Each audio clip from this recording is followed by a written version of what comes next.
Oscar Piastri, Lando Norris. Unless something goes terribly, dreadfully wrong, and I'm talking, oh no, surely those cars had 4 wheels before we started the race kind of wrong, one of these 2 McLaren drivers will be world champion by the end of 2025.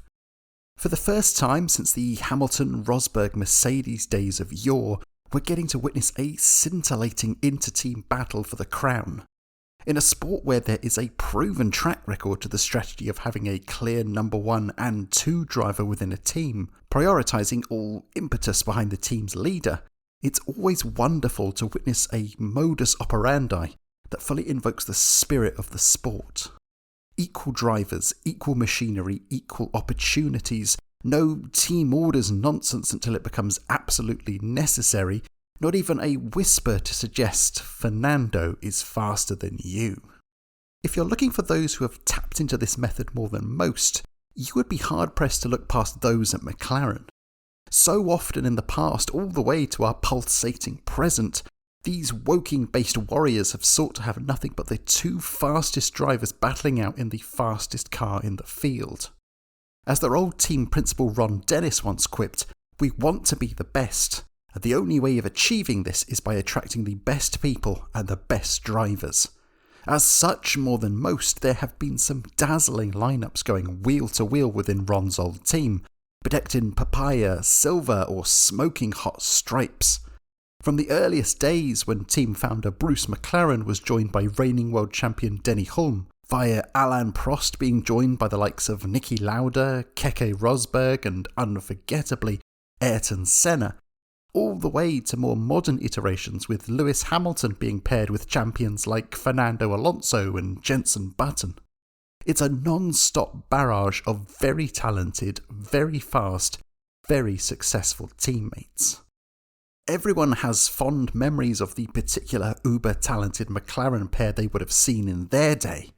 For me, jumping on board the F1 bandwagon in the mid-2000s, it was impossible not to let my 13-year-old imagination run wild at the prospect of Kimi Raikkonen and Juan Pablo Montoya teaming up. At a time when Michael Schumacher held a firmer stranglehold over success in the sport than John Goodman at a Thanksgiving dinner, these were the 2 drivers who would rise to the top of any conversation over just who might be that chosen one to finally bring an end to that period of domination.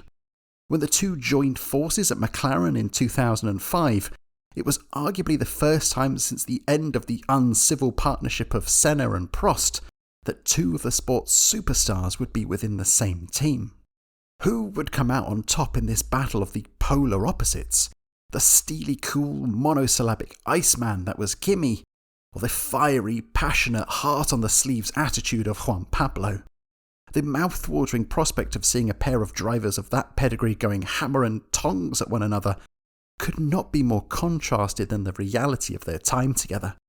For whilst Raikkonen was lauded as a headline act and the fastest driver in the field, Montoya was a pale imitation in comparison. And by year 2, things were scarcely better. Despite the hopes and hypotheticals, it proved one of McLaren's messiest marriages that ended in an abrupt divorce. On the topic of Montoya's time at McLaren, their then Chief Executive Officer Martin Whitmarsh reflects, "He had moments of greatness, but our partnership did not achieve its potential." That is echoed by numerous others in motorsport who will summarise this all too brief partnership as a massive mistake from all parties. What is easily missed from these recollections is how Montoya could have, and perhaps should have, been a world champion with McLaren. If not once, then twice, and perhaps even thrice. A true roller coaster of highs and lows. These are the McLaren mishaps of Juan Pablo Montoya. Before McLaren, before even his F1 debut, the hype around Montoya was at a definitive 11 out of a possible 5. His junior CV rattled off the requisite list of impressive titles and feats. Second-tier Formula 3000 champion with the joint most pole positions and wins in the category's history. Kart champion in America in his rookie year, one of only 2 drivers to have ever done so. and an Indy 500 winner also at his first attempt, the first rookie to do so since 1966. Not long after that Brickyard Blitz, Williams, for whom Juan Pablo had been testing with across the past 3 years, came a-knocking with the offer of an F1 race seat. It didn't take long for that impressive form to manifest itself in Formula One. By just his third outing, he pulled off what many quipped as the pass of the year, barging past the previously unassailable Schumacher for the lead. And he would have gone on to win too were it not for a certain Jos Verstappen-shaped torpedo. At year's end, that had been rectified with a maiden win at Monza, and arguably with a touch more luck and reliability, that one-win tally could have swelled to as many as 6 or 7. A World Championship challenge was now being touted, but Ferrari and Schumacher were nigh on untouchable in 2002, and Juan Pablo was forced to settle for a distant third in the table. Though he recorded 7 pole positions throughout the year, including 5 in a row, his Saturday successes were contrasted with a more sombre Sunday, with 0 wins. That chronic lack of meaningful results continued on into 2003, where after 6 races Montoya had just a solitary podium to his name and was sitting at a lowly 7th in the championship table. But a prestigious win on the streets of Monaco kick-started matters, and a run of 8 consecutive podiums catapulted him into title contention. With 2 races to go, he was sat in the silver medal spot in the standings, just 3 points shy of Schumacher, and with substantially greater momentum behind him. But a bump into Barrichello in Indianapolis resulted in a debatable drive-through penalty and took him out of contention. Remove either that indiscretion, an engine failure from the lead in Austria, or a jumping jab from a Jaguar in Malaysia, and the Colombian might well have gone into the final round in Japan in a 3-way battle for the crown with Messrs Raikkonen and Schumacher. Instead, he could only settle for another eventual bronze medal placing, just 11 points shy of a first world title. On paper, the combination of Montoya and BMW Williams seemed a match made in heaven. When it came to driving, all the Colombian needed was something akin to a Homer Simpson alias, max power. The more he had, the easier it was for Juan Pablo to unleash his racing potential. Oversteering into corners, pausing for the moment to slam on the throttle and punch it out of there. The overpowered, all-about-the-engines Williamses of the era were the perfect tool to do just that. But behind the scenes, matters were far less tranquil, with Williams and BMW's relationship souring faster than a cup of milk in a Texan summer. BMW were of the opinion that Williams weren't producing a good enough car to match, in their view, the most powerful engine in the field. Williams countered, arguing that having the best engine was a null point if it kept braking every 5 minutes. Montoya was sat in the middle, most likely of the opinion that both those beliefs were correct. And worse yet, even if the 2 warring factions could make peace, then in Montoya's mind there was a genuine concern that the Germanic influence of their engine partners was causing Williams to favour Montoya's teammate Ralf Schumacher. The tension and paranoia built to a crescendo at the 2003 French Grand Prix, where the whole situation imploded. The secondary Schumacher was leading proceedings with Montoya in tow. Going against team orders, Juan Pablo attempted to undercut Ralf in the pits and take the lead for himself.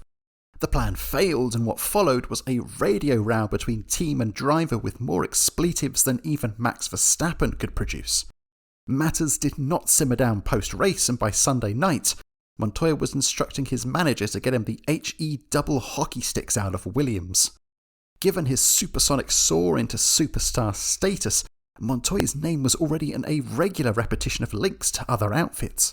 Multiple reports suggested he was Ferrari's #1 target to succeed Schumacher when the great German decided it was time to step down.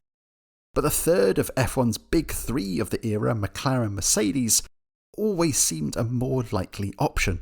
Not only because Ferrari were locked down for the foreseeable future, but Montoya admits his admiration for the late Ayrton Senna, so intrinsically tied to McLaren, was a big factor in wanting to jump ship there.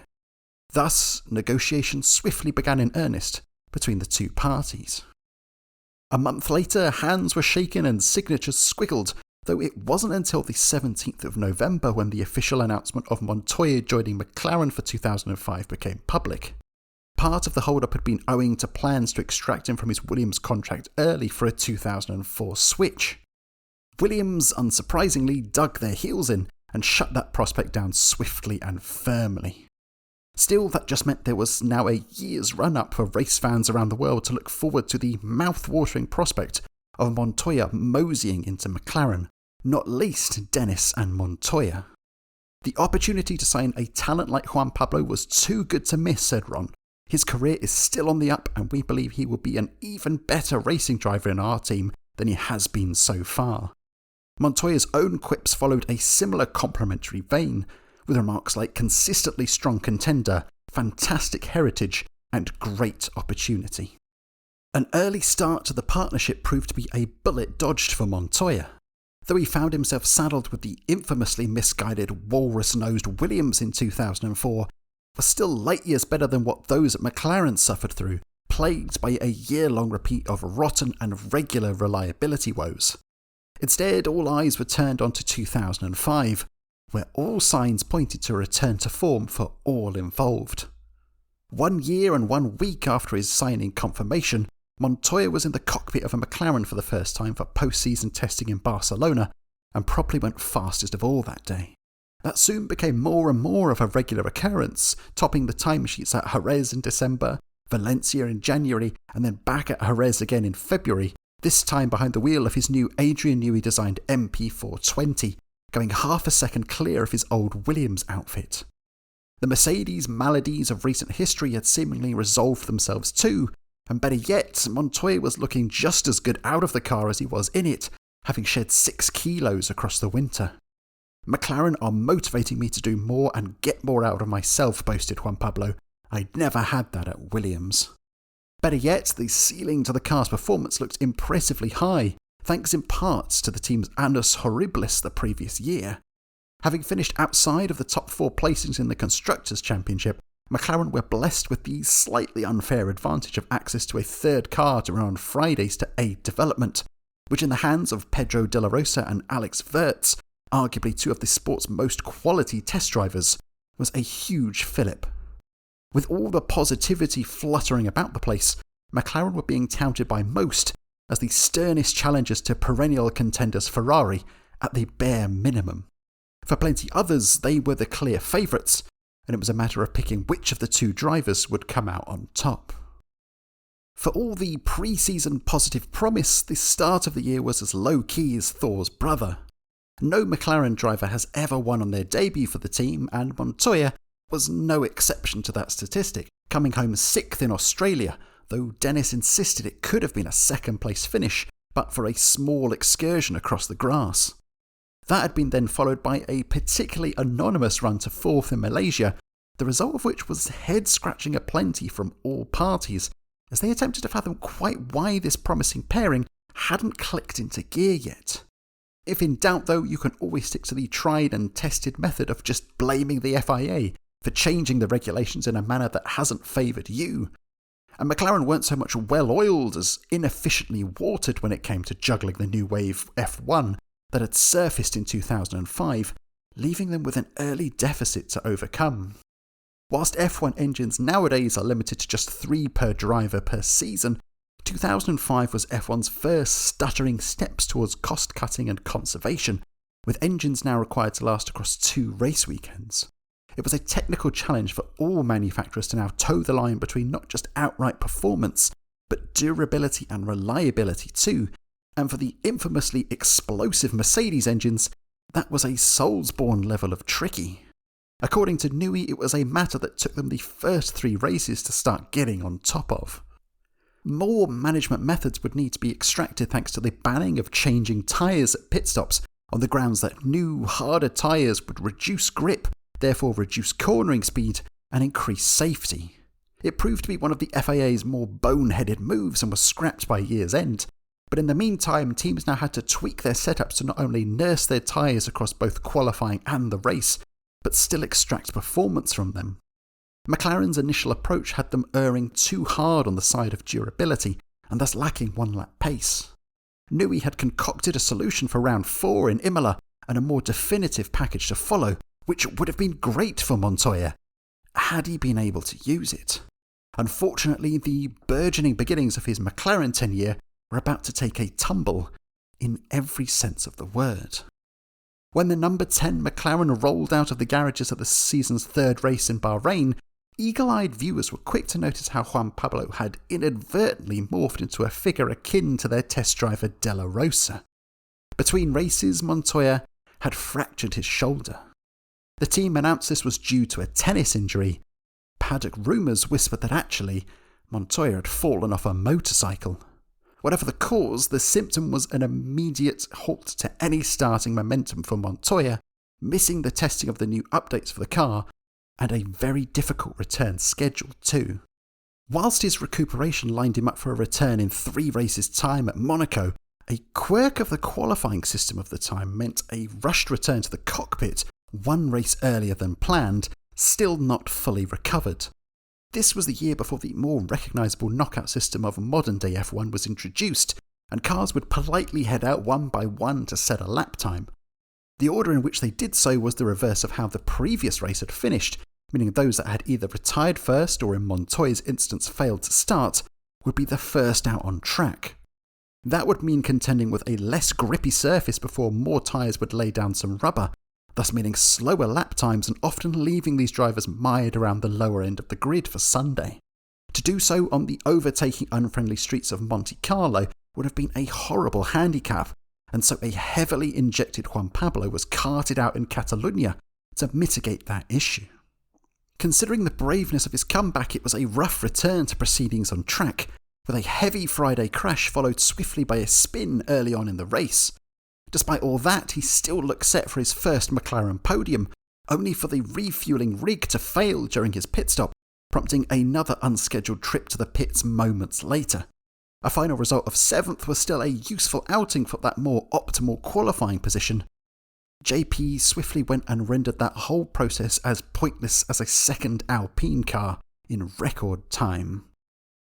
During practice for Monaco, the ex-Williams quartet of Messrs Montoya, Schumacher, Coulthard and Villeneuve all collided on the way up from Beau Rivage. It was judged that Juan Pablo had brake-tested Ralph and was slapped with a 10-place grid penalty for his troubles.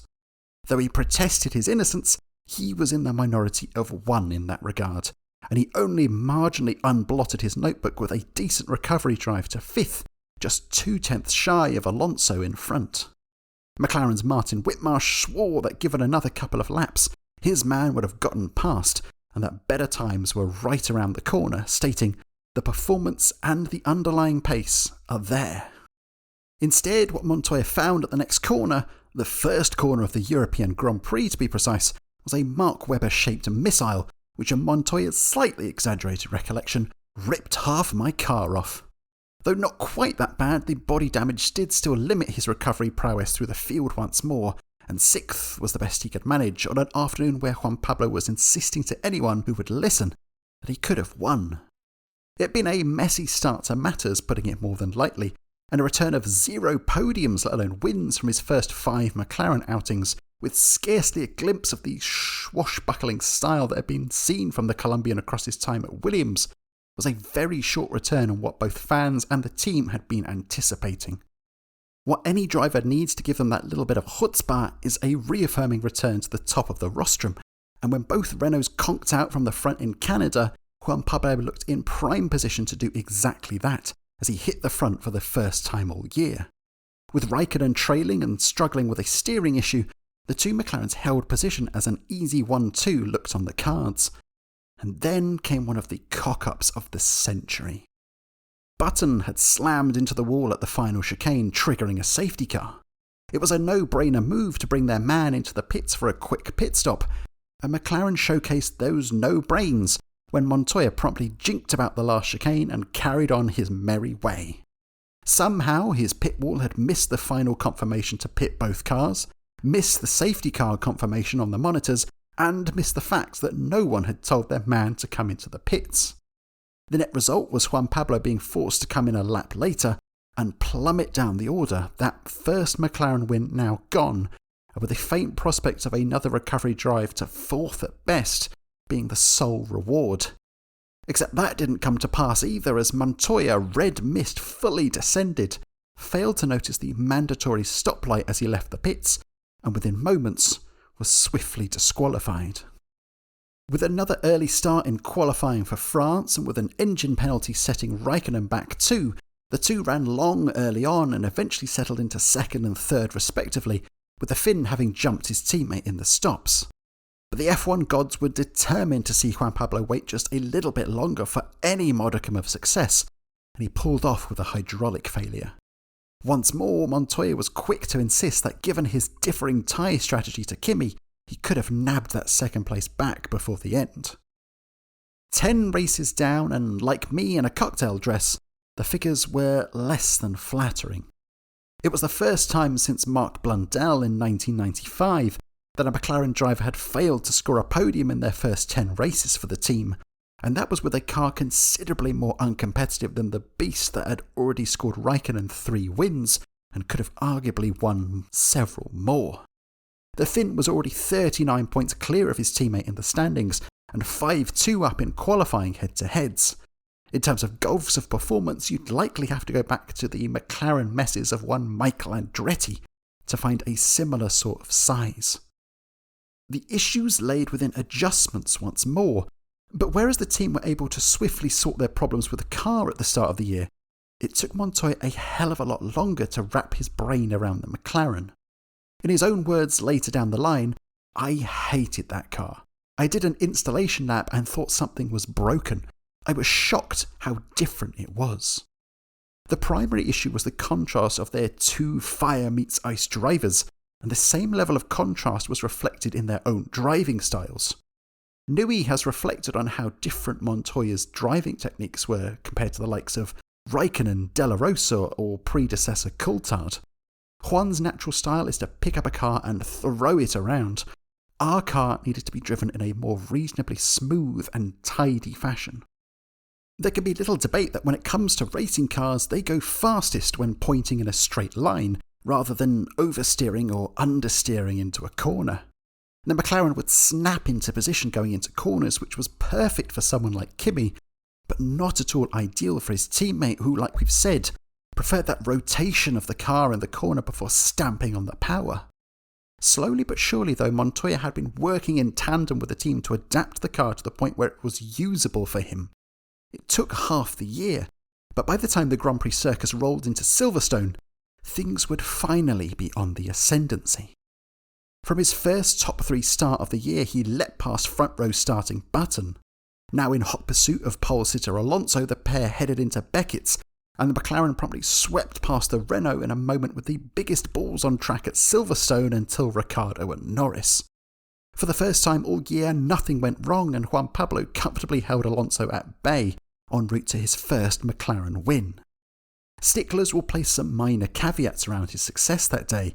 The fact that Raikkonen's 500th engine penalty of the year left him mired down the order at the start, or the consideration that Alonso was perhaps more conscious of his championship position than engaging in an all-or-nothing scrap for the lead.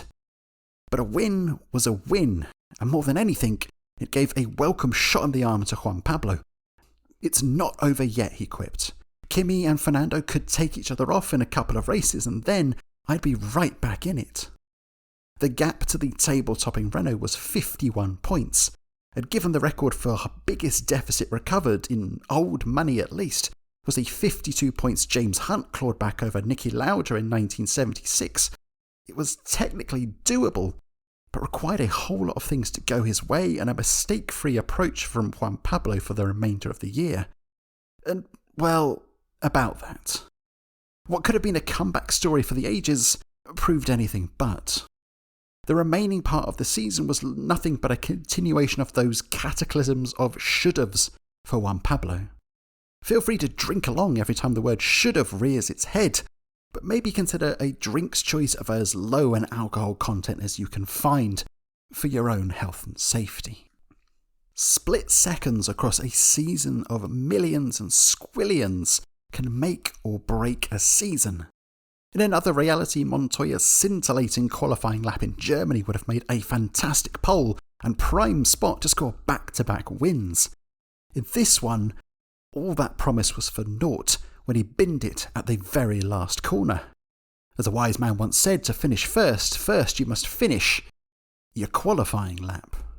Instead, Juan Pablo was located all the way to the rear of the field, and whilst his drive through the order to an eventual second place was truly brilliant, it was still tainted by what should have been.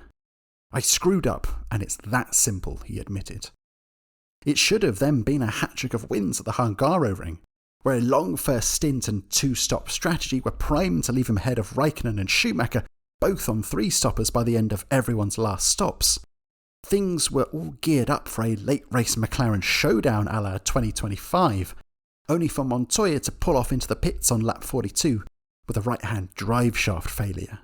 It's worth making the note that this lost chance too had some stank of a Montoya mistake over it, after Juan Pablo had introduced the right side of his car to a BAR generator on the way to the grid, and the resulting impact might well have done some damage to that same drive shaft.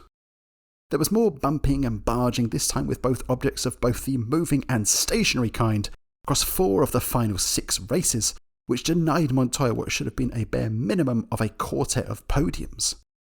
The first instance was in Turkey, where starting 4th he had ran 2nd for much of the race, and with Raikkonen a country mile down the road and Alonso settling into 3rd, things looked primed for Kimi to take some big chunks out of his title rival, and for McLaren to make some big inroads in their quest of the constructors.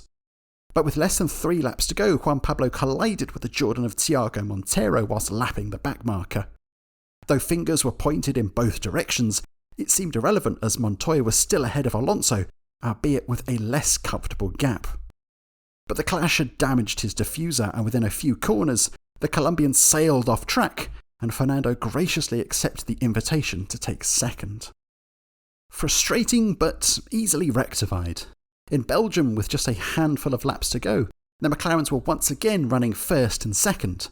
Pole sitter Montoya had led the first 32 laps of the 44-lap race, and had graciously ceded the lead at the second round of stops, when McLaren had orchestrated a swap between the two cars, a fair call given Raikkonen was now the only one of the two in mathematical contention for the championship.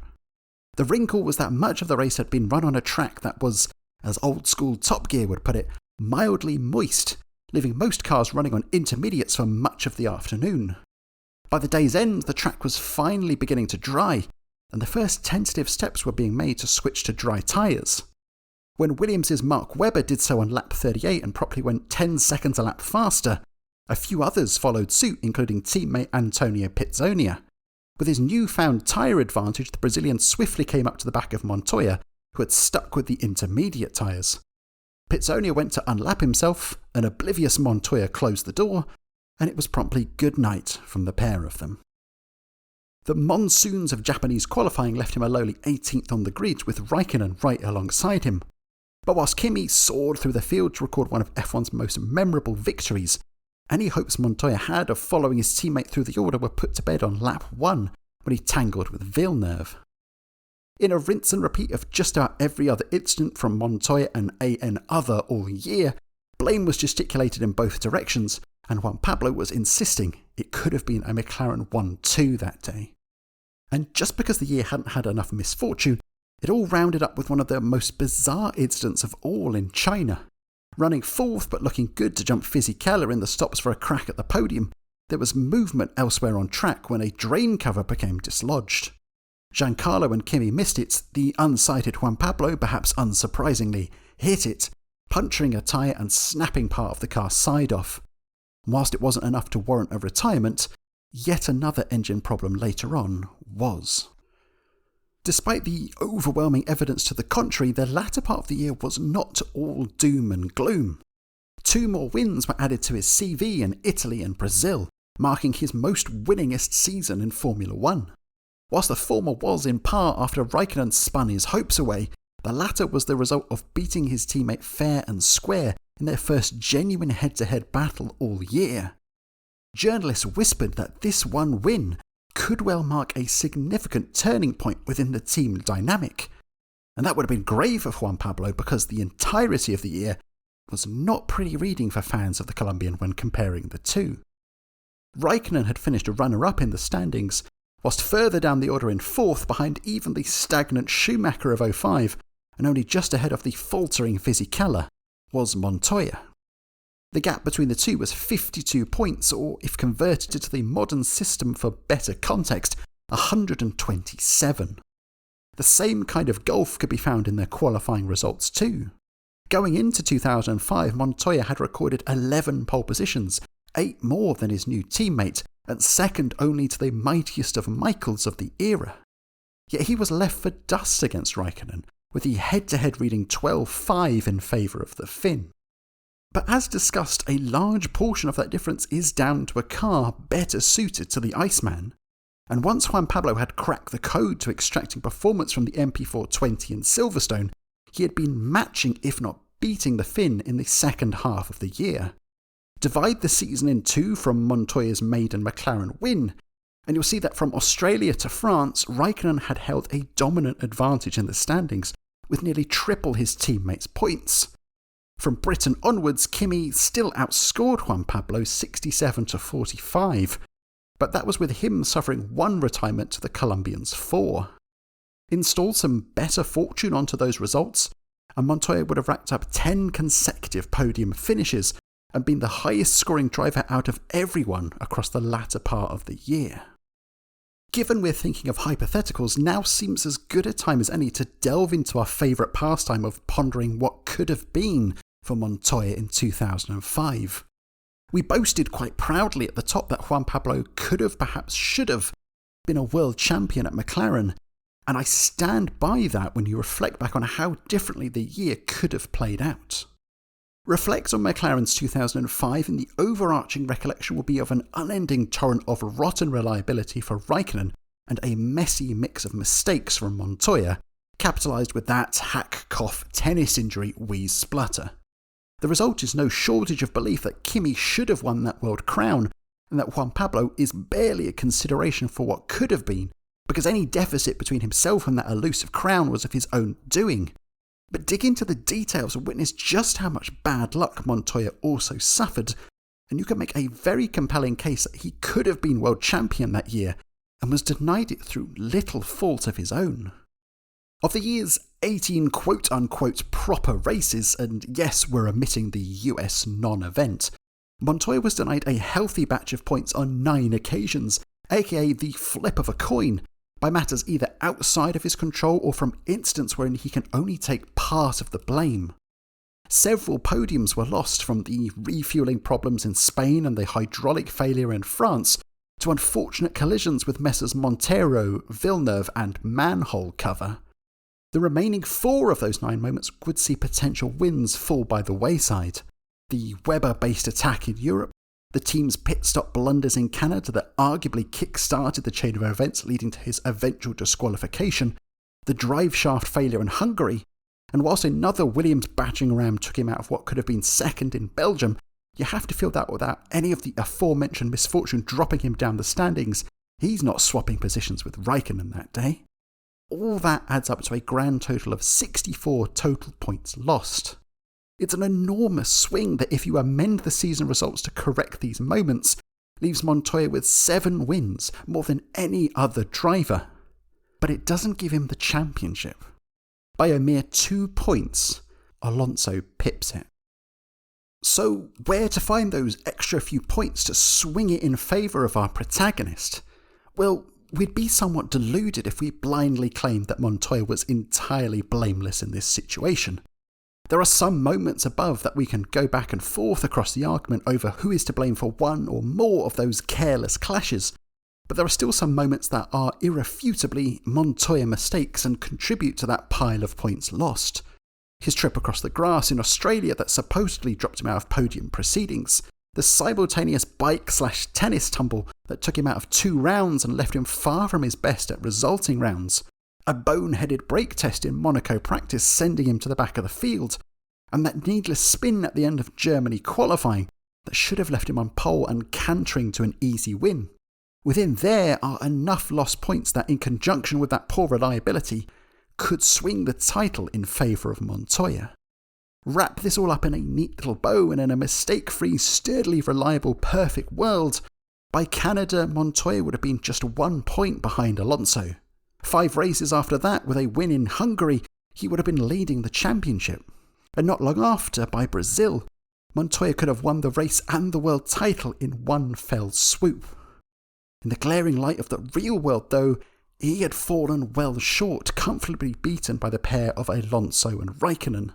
And those two men and their actions would have rippling consequences on Montoya's own tail, moving into his sophomore McLaren campaign. On the 19th of December 2005, one of F1's biggest bombshells dropped when it was announced that the dust barely settled on his new championship title. Alonso would be joining McLaren in 2007 on a 3-year deal. "We always make it clear that we want to be the best," declared Ron, "and the only way of achieving this objective is by attracting the best." The question swiftly turned to which of McLaren's current incumbents qualified as the best, and who would be discreetly tossed to the rest. On face value, the obvious choice to keep on would be Raikkonen. The Iceman had come oh so close to 2 world titles within the last 3 years, had been with McLaren for the longest, was seen by many as Dennis's favourite, and a direct black and white statistical analysis between himself and Montoya in 2005 had clearly been the faster and more successful. The wrinkle was that there was already a paddock consensus that Raikkonen was another big name on the move for 2007, with hundreds of stories and reports suggesting that he was en route to Ferrari, a speculation that would prove right on the money by September. But McLaren, with a touch of blind naivety, didn't believe so. "All of our normal F1 antennae and judgment told us to the contrary," recalls Whitmarsh, but the reality was that until days before the Ferrari announcement, you could stare into the eyes of Kimi's management, be told he may well stay. Left with a choice between an uncertain first pick and a readily available but second choice second pick, it was perhaps telling that the team's option to retain Montoya for 2007 slid onto the desk of Dennis in December and was swiftly swept aside. Rod instead announced that they would be continuing to evaluate their options. It was hardly a ringing endorsement to their faith in Juan Pablo, which was echoed by his feelings on the matter. "We knew Fernando was coming. We knew Kimi was going. You have an option on me and you're saying you want to take a bit more time? You either want me or you don't."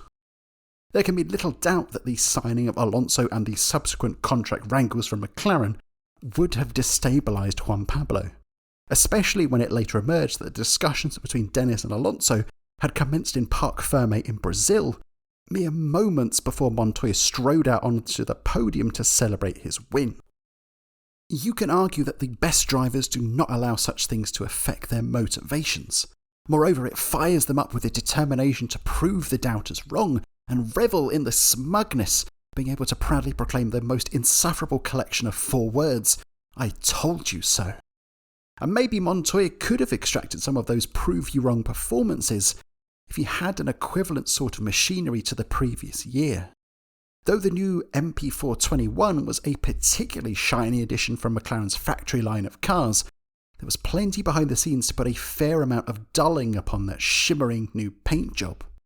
Whilst it was another offering from the mind of Adrian Newey, only its most basic design had actually been concocted from his pencil case.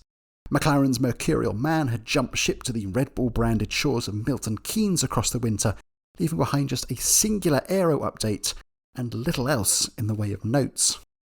That left a hastily restructured technical team fronted by Paddy Lowe with the prospect of having to develop an Adrian Newey car without the great man present to assist. To understand the difficulties of such a task, as journalist Peter Windsor puts it, developing a Newey car is a bit like changing the angle of 2 critical lines within the most complicated pyramidal matrix structure known to man. Change one thing and a million others will be compromised. Gone too were the team's other benefits of the previous year. No more third car at Grand Prix weekends to work out the kinks, and with the reintroduction of tyre changes, the brilliant aero package of the 2005 McLaren that allowed them to manage their tyres better than all others was rendered null and void, as McLaren's biggest advantage over the competition was ripped away. The result was a car that was fine. Whitmarsh stated there was nothing wrong with its balance, that it was pretty neat and tidy, but had a very small operating window and thus, on average, wasn't quick enough. The resulting blend of demotivation and a car closer to dawdling than dazzling was a Juan Pablo Montoya arguably more watered down than fired up. Perhaps that alone can explain the Montoya we would come to see in his sophomore McLaren season. For a driver famed for such a fiery and gung-ho disposition, there is a sharp contrast within the descriptors used to describe his initial race efforts in 2006. Words like subdued, non-entity and slumbering crop up with alarming regularity. At his most solid, if unspectacular, he would bank some semi-decent points hauls for himself and the team. 5th at the Bahraini season opener was followed by 4th in Malaysia, and not long after that, 3rd at Imola, easily missed amongst the titanic scrap for the lead between Alonso and Schumacher, but still a result worth of note, leading home Felipe Massa and Raikkonen in a tight contest covered by just 2 seconds. After the San Marino race, it seemed like Juan Pablo could at least replicate his record from the previous year, just from a quieter perspective, as he sat 4th in the drivers' table within touching distance of the top 2. Trouble was, that was the norm about 50% of the time. The rest of the time, the paragraphs of race reviews twist to shape themselves around words like amateurish, shambolic and mediocre. At the Nürburgring, a poor qualifying and an even poorer start left him mired in the midfield, and after turning up his engine for a late race push for the points, the Mercedes responded in kind by giving up the ghost.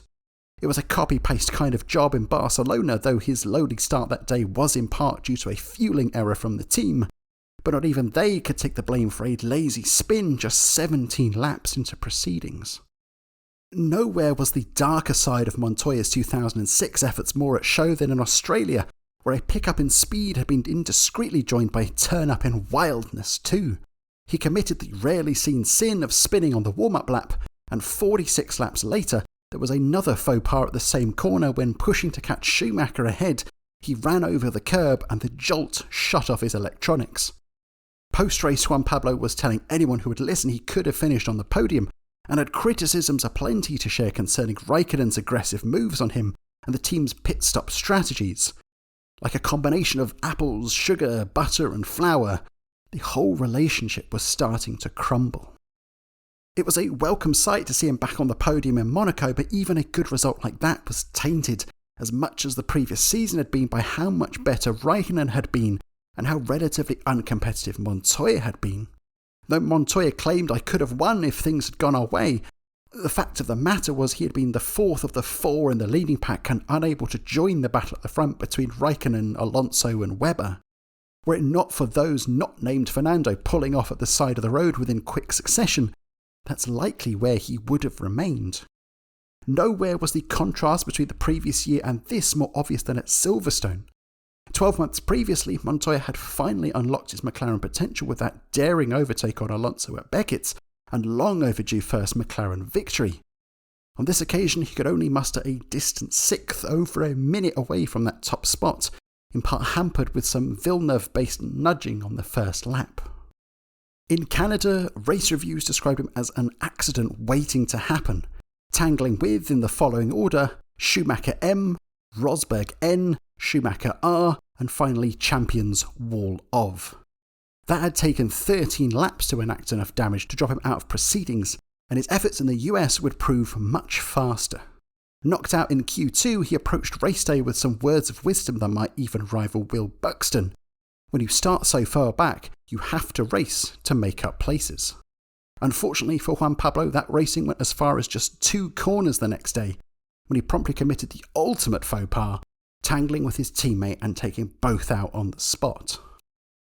6 years previously, he had won at the Brickyard to kick open the door into F1. And now, 94 Grand Prix later at this same location, events are about to trigger the same F1 door closing.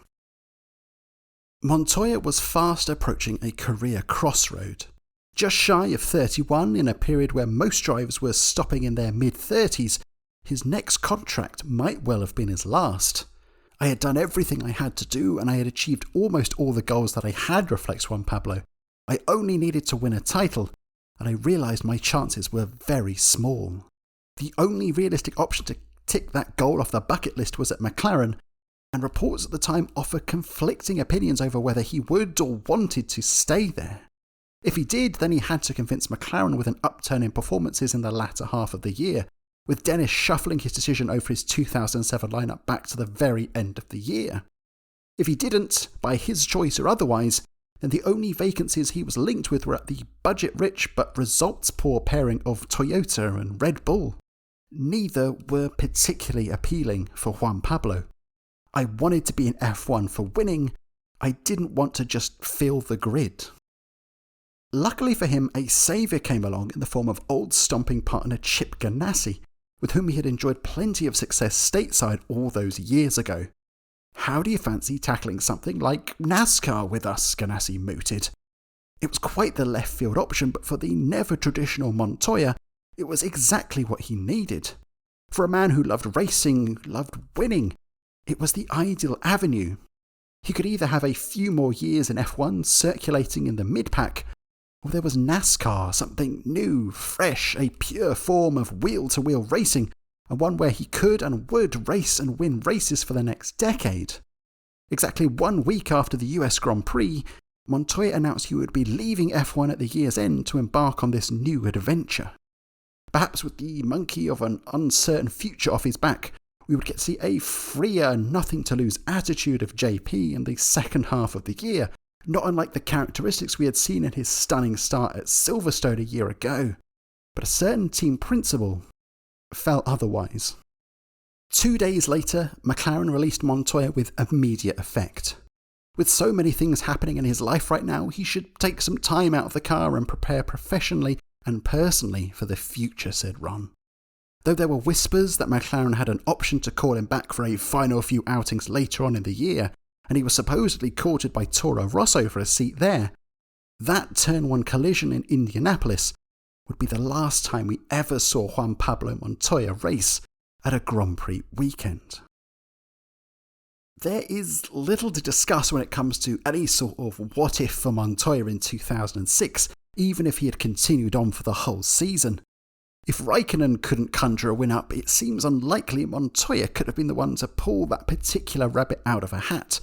And with perhaps the only question mark being how different a demotivated Montoya might have been compared to the eager-to-impress, happy-to-race replacement of Pedro de la Rosa, who warmed that seat for the remainder of the year. What is worth contemplating, though, is the what-if of had he stayed on there.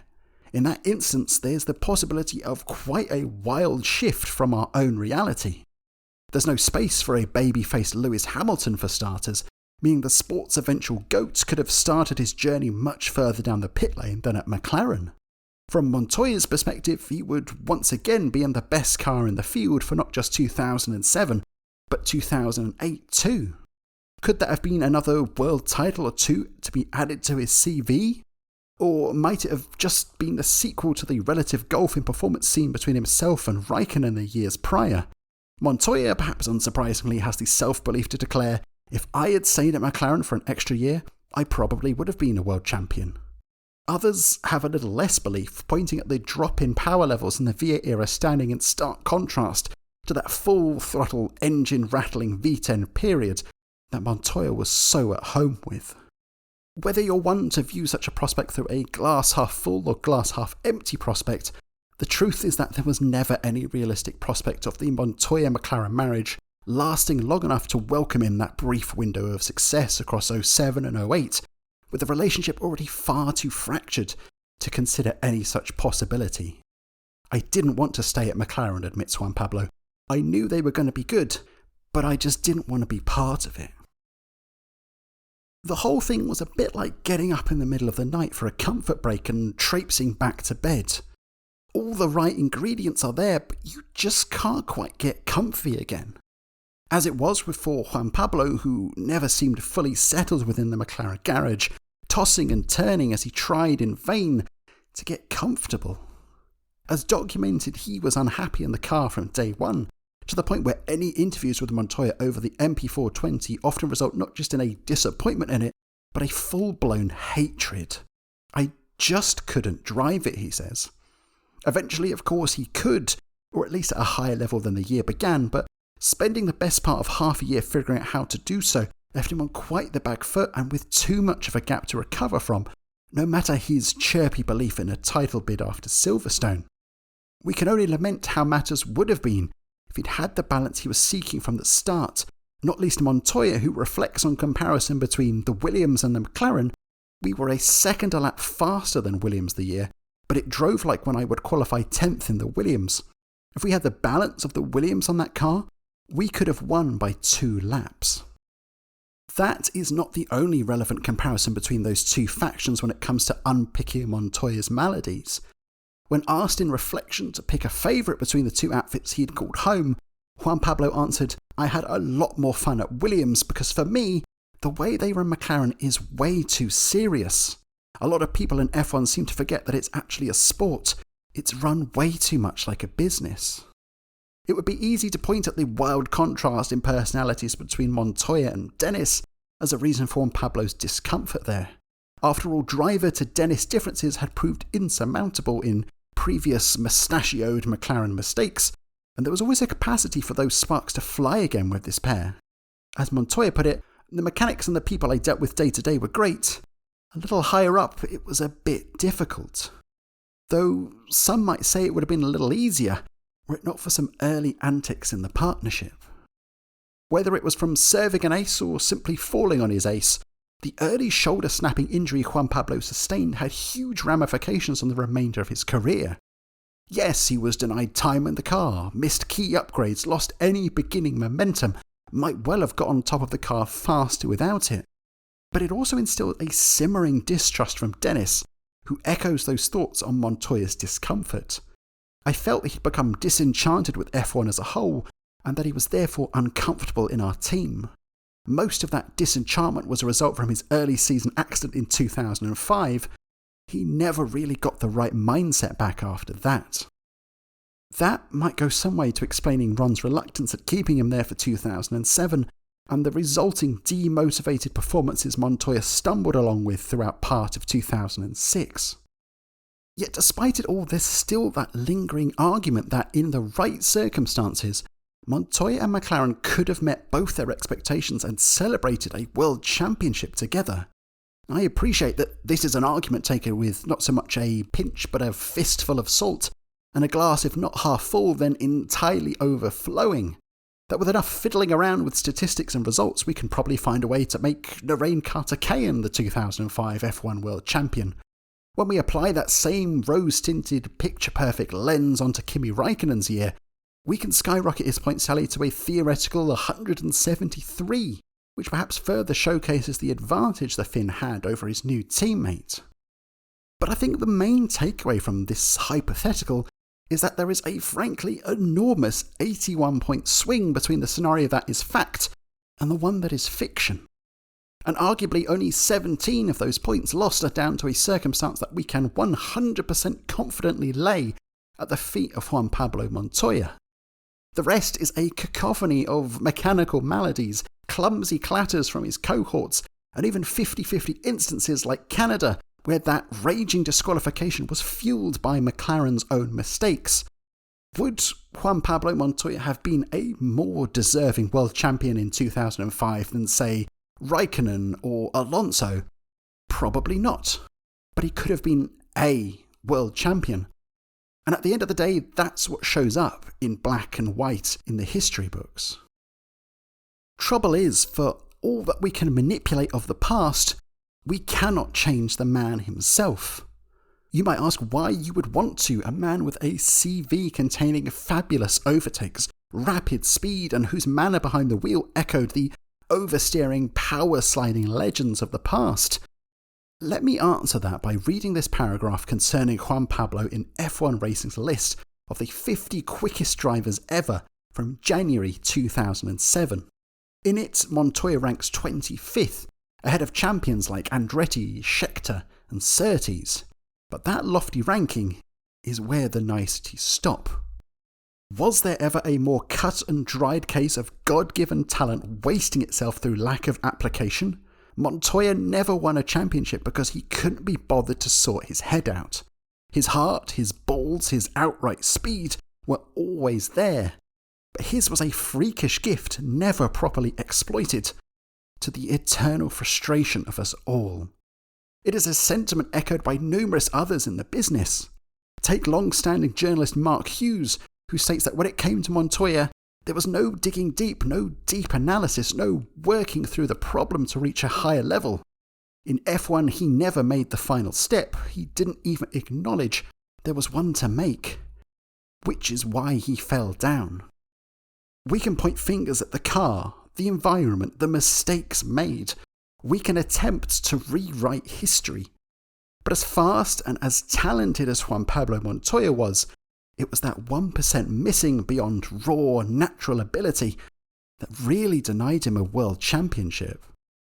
The tale of Montoya and McLaren is a sobering reminder that for all we can comment on the numbers, the history and the crunchy data of F1's past from behind computer screens, we will always be powerless to manipulate anything from behind the driver's visor.